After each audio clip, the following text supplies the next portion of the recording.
Ito yung iluluto natin sa ngayon. Adobong manok na may cheese, tapos tomato paste. Ayun yung mga spices niya.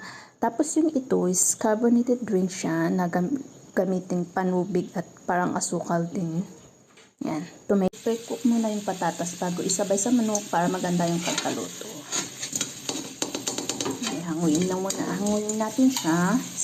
Pagkatapos hanguin yung patatas, igisa yung manok with the spices.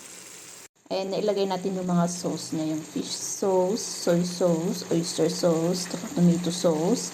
Tapos, ihalo natin itong patatas para maisabay ito siyang maluto. Maluto ng mayos, tapos haluin siya. Pagkatapos natin haluin, ilagay natin itong carbonated drinks. Tapos, hayaan siyang kumulo, takpan. Okay siya, kaya ilagay natin yung cheese. Tapos, hayaan natin kumulo. Pagkatapos nun, we're done.